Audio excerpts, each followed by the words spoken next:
तो भगवान शंकर को श्रावण प्रिय है, एक कारण कहा कि मंथन में जो विष निकला उस विष का पान किया और भगवान देवताओं ने मिलकर भगवान शंकर का जलाभिषेक किया। दूसरा कारण कहा, माता सती ने शंकर को पाने के लिए श्रावण के महीने में ही सबसे ज्यादा साधना करी है। और क्या करा था माता सती ने?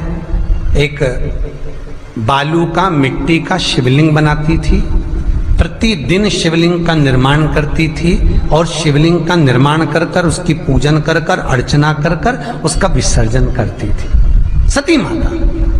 और माता सती का नियम था भगवान शंकर को पाने के लिए शिवलिंग का। तो हमारे यहाँ शिव महापुराण में लिखा है कि पार्थिव शिवलिंग का निर्माण होना चाहिए, और पार्थिव शिवलिंग का निर्माण करना है तो उसके लिए भी वर्णन करा गया। ब्राह्मण श्वेत मट्टी के शिवलिंग का निर्माण करे, वैश्य पीली मट्टी के शिवलिंग का निर्माण करे, क्षत्रिय लाल मट्टी के शिवलिंग का निर्माण करे और शूद्र काली मिट्टी के शिवलिंग का निर्माण करे। कितना बड़ा शिवलिंग बनाना चाहिए? अगर हम पार्थिव शिवलिंग का निर्माण कर रहे हैं या हमारे घर में हम कोई मूर्ति रख रहे हैं या हमारे घर में हम कोई मूर्ति को विराजमान कर रहे हैं, तो उस मूर्ति का भाव कितना बड़ा होना चाहिए? तो कहा जमीन पर अपने हस्त कमल को रखकर अंगूठे को ऊंचा कर कर देख लो, बस इतनी बड़ी मूर्ति घर के अंदर होना चाहिए। चाहे वो लड्डू गोपाल की हो, चाहे वो दुर्गा भवानी की हो, चाहे वो राम जी की हो, शंकर जी की हो, कृष्ण की हो, जिसकी रखना हो, बस इतनी बड़ी मूर्ति घर के अंदर होना चाहिए। क्यों? इससे बड़ी अगर मूर्ति होती है तो जैसे मंदिर में सेवा होती है उतनी सेवा की उसको जरूरत पड़ती है, और अगर इससे छोटी मूर्ति होती है, जितनी छोटी होगी उतनी सेवा कम करना पड़ती है। तो मूर्ति जितनी छोटी होगी उतना सुख प्रदान करे, उतना आनंद देगी। पर श्रावण के महीने में यदि आप रोज शिवलिंग नहीं बना सकते तो पूरे महीने में एक बार शंकर का शिवलिंग का, पार्थिव शिवलिंग का निर्माण करना चाहिए, जरूर करना चाहिए। और पार्थिव शिवलिंग का निर्माण कर कर उसकी आराधना, उसकी अर्चना, उसकी पूजन करना चाहिए। नमः शिवाय, ओम नमः शिवाय, ओम नमः शिवाय, नमः शिवाय। पार्थिव शिवलिंग का जब भी निर्माण करें, किसी थाली में या पात्र में, जिसमें भी आप निर्माण कर रहे हैं, उस पार्थिव शिवलिंग को बनाने से पहले उसके अंदर, पात्र के अंदर एक बेलपत्र रखे। बेलपत्र क्या? आपको कथा में कल कहा था, बेलपत्र का वृक्ष माता पार्वती के नयन अश्रु से प्रकट हुआ है, और रुद्राक्ष का वृक्ष शंकर भगवान के नयन अश्रु से प्रकट हुआ है। तो बेलपत्र रखकर फिर उसके ऊपर शिवलिंग का निर्माण करें, फिर उसके ऊपर शिवलिंग, उसका लाभ आनंदित होगा, उसका सुख आनंदित होगा, वो आनंद फल देने वाला होगा। कई लोग सीधे थाली में शिवलिंग बना देते हैं। माता पार्वती के हस्त कमल पर शिवलिंग का निर्माण है महाराज, हस्त कमल सुख देने के लिए। तो भगवान शंकर के शिवलिंग का निर्माण करें। माता सती ने भी किया। यही श्रावण के महीने में माता सती शंकर भगवान के शिवलिंग का निर्माण करती है, पूजन करती है, अर्चना करती है। फिर शाम के समय उस शिवलिंग को मस्तक पर स्पर्श कर कर जलाशय में, कुंड में, जल में, बावड़ी में, कुएं में, तालाब में उसका विसर्जन करती है मां। दूसरा कारण कहा, सती शंकर को इसी श्रावण में रिझाई थी, इसलिए शंकर को श्रावण अति प्रिय है। कि पहले आती है नवमी, फिर आवेगी एकादशी, देवसोनी। तो भंडारिया नवमी का मतलब क्या होता है? भंडारिया नवमी का स्मरण क्या होता है? अभी आपको कहा था 9 जगह पर बेलपत्र चढ़ती है। भंडारिया नवमी का मतलब ही यही है कि भगवान विष्णु सोने जाने से पहले नवमी तिथि के दिन 9 बेलपत्र भगवान शंकर को समर्पित कर कर भगवान शिव के मंदिर में बैठकर भगवान शंकर की आराधना कर कर भगवान विष्णु लक्ष्मी जी के साथ अपनी सृष्टि का कार्यभार 4 महीने के लिए शंकर जी को सौंप देते हैं भंडरिया नवमी के दिन। और एकादशी के दिन से, देव सोनी एकादशी के दिन जब भगवान सोते हैं, उस दिन से भगवान शंकर पूरे कार्यभार को देखते हैं। पूरे कार्यभार, जब कार्यभार सौंपा गया, भगवान शंकर सृष्टि का संचालन करने लगे, तब ब्रह्मा और विष्णु ने आकर शंकर जी की आराधना यही श्रावण के महीने में करी थी कि आपने पूरा कार्य अच्छे से संभाला, इसलिए शंकर को श्रावण अति प्रिय है। ये तीसरा कारण है शंकर को श्रावण प्रियता का। अब शिव महापुराण की कथा करिए कि शंकर को श्रावण प्रिय चौथा कारण वर्णन करा कि ये कारण भगवान शंकर की आराधना माता पार्वती ने बाल्यपन से करी, खूब करी, खूब दिल से करी। ये कहते हैं कि अगर 1,00,000 बेलपत्र समर्पित कर रहे हो और तुम्हारे पास में अगर वो बेलपत्र नहीं है तो तुम 1,00,000 मत चढ़ाओ, आप तो 1 बेलपत्र, परंतु वो बेलपत्र भी पूर्ण तरह से साफ, सुंदर, सुरक्षित, खंडित ना हो, वो मुझे समर्पित करो। 1 चावल का दाना चढ़ाओ पर वो खंडित ना हो, 1 फल चढ़ाओ वो खंडित ना हो, 1 पुष्प चढ़ाओ वो खंडित ना हो। शिव कहते हैं मेरे हाथों से मेरा पुत्र खंडित हो गया था, उस दिन से मैंने वचन दिया है माता पार्वती को कि खंडित वस्तु स्वीकार नहीं करूंगा और ना खंडित दूंगा। शायद इसीलिए ये चरित्र कहता है कि जिस नारी का गर्भ 2-3 महीना ठहरने के बाद में गर्भ गिर जाता हो, 4 महीना ठहरने के बाद गर्भ गिर जाता हो, गर्भ बच्चा पूर्ण नहीं होता हो, या बच्चा कहीं शरीर के अंदर डॉक्टर कह रहे हैं सोनोग्राफी में कि ये विकलांग है, बच्चे के पाँव में या मुख में या शरीर में पानी भरा गया है, ये सुरक्षित नहीं होगा, ये बुद्धि से कमजोर होगा, या ये बच्चा ऐसा विकलांग होगा, तो उसी समय पर जैसे ही डॉक्टर ने कहा वैसे ही एक श्रीफल, और वो श्रीफल खंडित नहीं होना चाहिए, उस श्रीफल पर जो नारी है गर्भ से है, उस नारी का सिर से लेकर एड़ी तक एक लच्छा, लच्छा मतलब मोली, मोली मतलब नाड़ा जो हाथ में बांधते हो कलेवा, उसको नाप कर श्रीफल पर भगवान शंकर का नाम लेकर उस स्त्री का नाम और गोत्र बोलकर बांधकर भगवान शंकर के चरणों में ले जाकर रख दीजिए, फिर वो बच्चे की जवाबदारी शिव की हो जाती है, फिर शंकर की, क्योंकि शिव ने माता पार्वती को वचन दिया था कि मैं खंडित नहीं दे सकता। सारे देवताओं के मंदिर में नारियल फूटता है, हनुमान जी के मंदिर में नारियल फूटता है, राम जी के मंदिर में नारियल फूटता है, देवी जी के मंदिर में नारियल फोड़ा जाता है, पर शंकर जी के मंदिर में नारियल नहीं फोड़ा जाता। आखा की आखा दिया जाता है कि पूर्ण दीजिए, बेलपत्र पूर्ण दीजिए, फल पूर्ण दीजिए, 1 चावल का दाना भी दे रहे हो तो पूर्ण दीजिए। उसमें एक और अच्छी बात है, बहुत ध्यान लगाकर सुनिएगा जरा, जितने आस्था चैनल पर सुन रहे हो, यूट्यूब पर सुन रहे हो, फेसबुक पर सुन रहे हो, या इस पंडाल में श्रवण कर रहे हो, बहुत सावधानी से ध्यान दीजिएगा।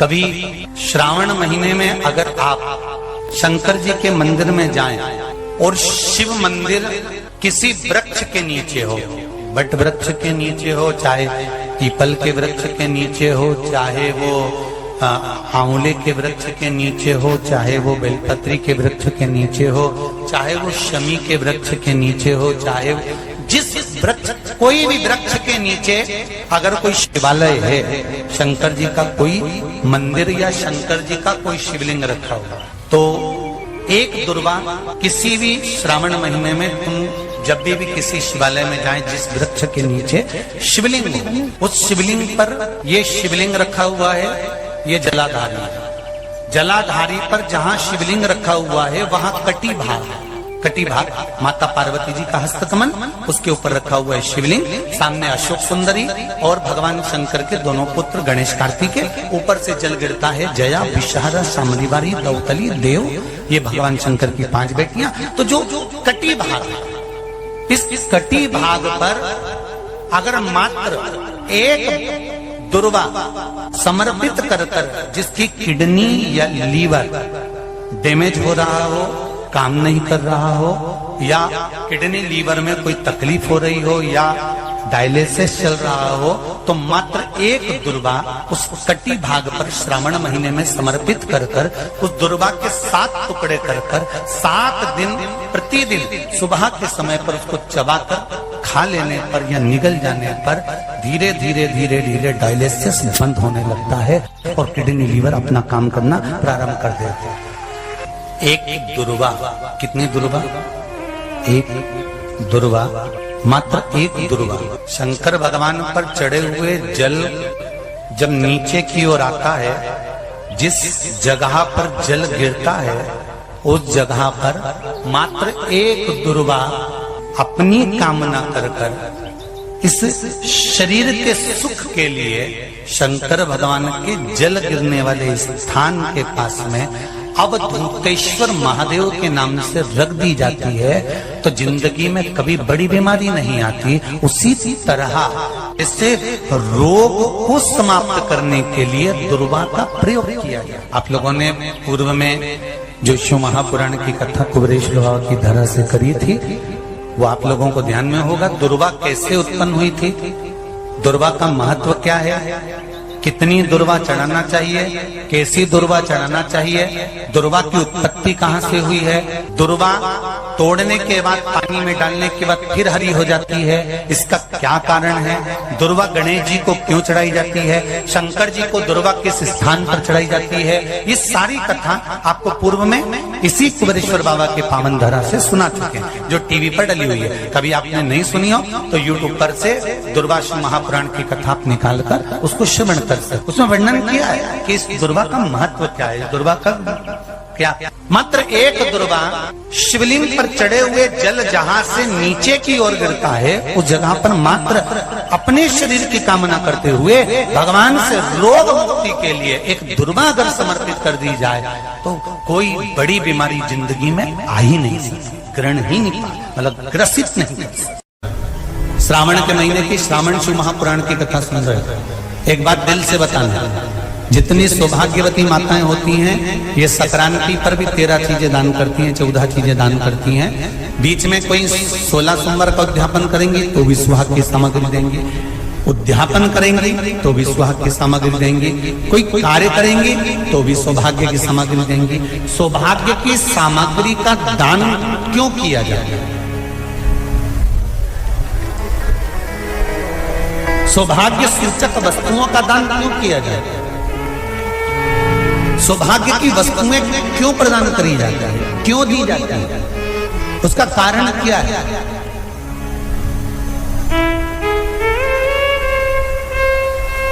क्यों देते हैं महाराज? भारत की भूमि की सौभाग्यवती माताओं का एक मन की अभिलाषा रहती है, भारत की भूमि की माताओं की एक अभिलाषा रहती है कि जब उसके प्राण छूटे तो अखंड सौभाग्य धारण करके पति के कंधे पर और पुत्र के कंधे पर शमशान कर।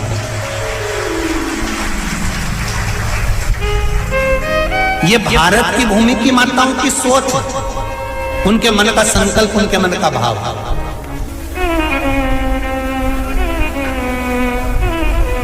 क्यों देते हैं चूड़ी का दान, क्यों देते हैं बिंदी का दान, क्यों देते हैं अखंड सौभाग्य का दान, किस महाराज?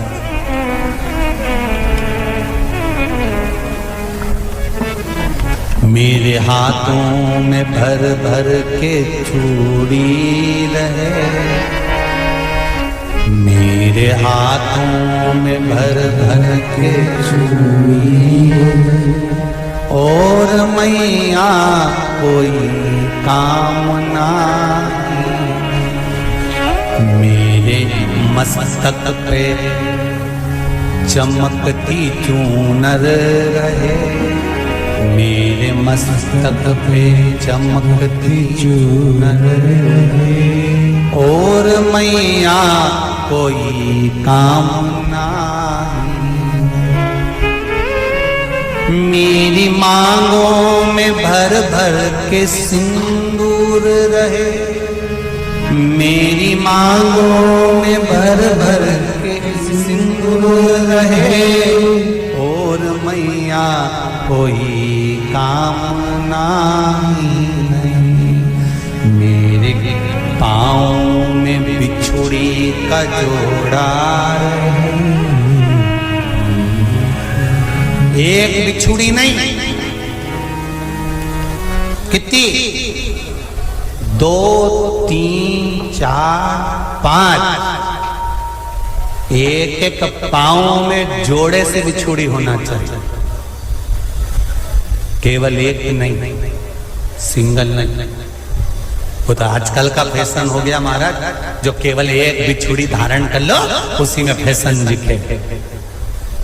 श्रावण की शिव महापुराण की कथा कहती है, जब बेटी को विदा करा जाता है और पहली बार बेटी के पांव में जब बिछुड़ी डाली जाती है तो वो बिछुड़ी भी अलग अलग नहीं होती, उस बिछुड़ी के जोड़ को चेन से एक दूसरे से बंधा हुआ होता। बोलो सही है कि गलत? जितने आस्था चैनल पर कथा सुन रहे हैं, जितने फेसबुक पर सुन रहे हैं, यूट्यूब पर सुन रहे हैं, सुन लेना कि मेरे भारत की माताओं का जब पाणी ग्रहण संस्कार किसी बेटी का होता है, उसके पांव में जब पहली बार बिछुड़ा पिनाया जाता है, बिछुड़ी पिनाई जाती है, तो वो बिछुड़ी भी एक दूसरे से बंधी हुई होती है, चेन से बंधी हुई होती है। उसको अलग अलग वाली बिछुड़ी शादी के मंडप में नहीं पहनाई जाती। क्यों? जैसे ये बिछुड़ी एक दूसरे से पांव में बंधी हुई है, तुम्हारी जिंदगी अंतिम श्वास तक ऐसी ही बंधी हुई है, यही बनना चाहिए। वो तो अब माताओं ने थोड़ा सा फैशन चेंज कर दिया, अब पांव में ज्यादा बिछुड़ी नहीं पहनती, गड़ती है, चुभती है, एक बिछुड़ी धारण है। महाराज पर नहीं, बिछुड़ी भी 2 हो, जोड़े से। हमारी माताएं, भारत की भूमि की जो माताएं हैं, ये चूड़ी भी हाथ में पहनती है तो जोड़े से पहनती है। बोलो जैसा सही है कि गलत है? एक अकेली चूड़ी माताएं हाथ में धारण नहीं करती हैं। अगर भारत की भूमि की संस्कारित माताएं हैं और भारत की भूमि की सभ्यता और संस्कृति को जानती है तो अकेली चूड़ी नहीं, जोड़े की चूड़ी पहनेगी, 2 चूड़ा डालेगी, 4 डालेगी, 12 डालेगी, पर सिंगल नहीं, अकेले।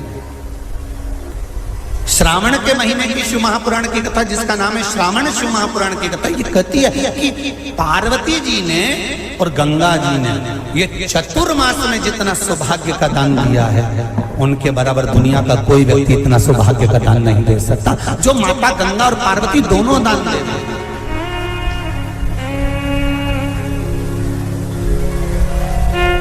प्रतिदिन दे रहे हैं। और अब तो फैशन आ गया, तुम लोग जो सौभाग्य का दान देते हो प्लास्टिक की डलिया में देते हो, पर एक एक पुराण को उठा कर देख लेना, एक एक उद्यापन को उठा कर देख लेना। जितनी तुम कथा तुम्हारे घर में छोटी छोटी कथाओं की पोथियां पड़ी हो, उनको उठा कर देख लेना। उसमें नहीं लिखा कि प्लास्टिक की डलिया में सौभाग्य की वस्तु का दान दिया जाता है, उसमें लिखा है बांस की पिटारी में, बांस की डलिया में सौभाग्य की वस्तुओं का। के महीने में एक नियम बनाना कि मैं 108 ये वस्तु शिव को समर्पित करती। उसका कारण क्या है? तो स्कंद पुराण में लिखा है, शंकर भगवान को सावन के महीने में जब हम 108 कोई वस्तु समर्पित करते हैं तो शंकर उसको लाख और करोड़ों गुना कर कर हमको पूरे वर्ष में प्रदान कर देता है। इसलिए श्रावण महीने में 108 की महत्व। 2 जल के पात्र सावन के महीने में, भले एक बड़ा पात्र हो, एक छोटा सा पात्र हो, पात्र भी नहीं हो तो उसके ऊपर भले कटोरी रख लेना, पर 2 पात्र से जल शिव जी को एक साथ समर्पित करना। शंकर भगवान कहते हैं श्रावण के महीने में भार बढ़ जाता है, इसलिए पार्वती और गंगा ये दोनों संभालती हैं। इसलिए श्रावण के महीने में जल वृष्टि भी अपार होती है। बाकी के आषाढ़ में हुई, कुंवार में हुई, भादों में हुई कि नहीं हुई, पर श्रावण की जल वृष्टि की महत्वता, गंगा और पार्वती दोनों प्रबल।